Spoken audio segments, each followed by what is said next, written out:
ദില്ലി കലാപത്തിലെ വിശാല ഗൂഢാലോചന കേസിൽ ഉമർ ഖാലിദിന് സുപ്രീം കോടതിയിൽ നിന്ന് ആശ്വാസം. ജാമ്യ നിഷേധത്തിലെ പുനഃപരിശോധനാ ഹർജി വിശാല ബെഞ്ച് പരിഗണിക്കും.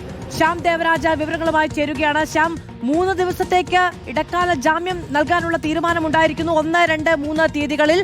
അതിനിടയിൽ ജാമ്യം തുടർച്ചയായി നിഷേധിക്കുന്നു എന്ന കാര്യത്തിൽ പുനഃപരിശോധന നടത്താനും കോടതി തീരുമാനമോ?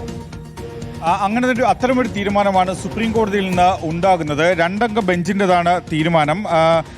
ഇക്കാര്യത്തിൽ ഈ സമീപകാലത്തെ വിധി പുനഃപരിശോധിക്കണം എന്ന കാര്യം additional solicitor general SCV Raju ഇന്ന് സുപ്രീം കോടതിയിൽ ആവശ്യപ്പെട്ടു. കാരണം ഇതിൽ ഏറ്റവും പ്രധാനപ്പെട്ടത് ഈ ഭീകരവാദ കേസുകളിൽ ജാമ്യ നിയമങ്ങൾ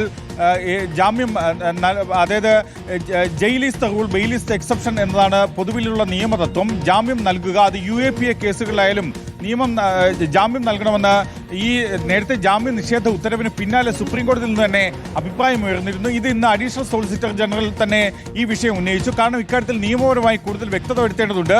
അതുകൊണ്ടൊരു വിശാല ബെഞ്ച് പരിഗണിക്കണം എന്ന ആവശ്യമാണ് കേന്ദ്ര സർക്കാരിന്റെ അഭിഭാഷകൻ സുപ്രീം കോടതിയിൽ ഉയർത്തിയത്. അതിന്ന് സുപ്രീം കോടതി തന്നെ നേരത്തെ ഈ ജാമ്യാപേക്ഷ പരിഗണിച്ച ബെഞ്ച് തന്നെ അക്കാര്യം ശരിവെക്കുകയും ചെയ്തു. തുടർന്നാണ് ഇത് ഒരു വിശാല ബെഞ്ച് പരിഗണിക്കുന്ന കാര്യം ചീഫ് ജസ്റ്റിസിന്റെ പരിഗണനയ്ക്ക് വിടാൻ വേണ്ടി സുപ്രീം കോടതി തീരുമാനമെടുത്തത്.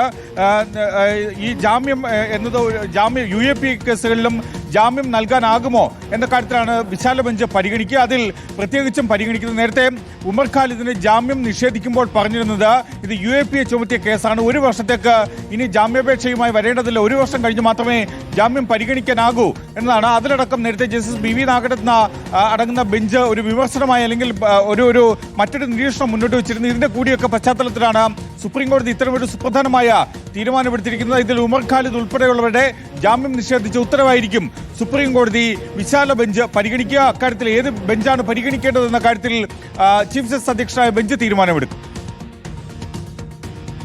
ശ്യാം ദേവരാജാണ് വിവരങ്ങൾ നൽകിയത്. ഉമർ ഖാലിദിന് ആശ്വാസം. ജാമ്യ നിഷേധത്തിൽ പുനഃപരിശോധന നടത്താൻ കോടതിയുടെ തീരുമാനം. പുനഃപരിശോധനാ ഹർജി വിശാല ബെഞ്ച് പരിഗണിക്കും.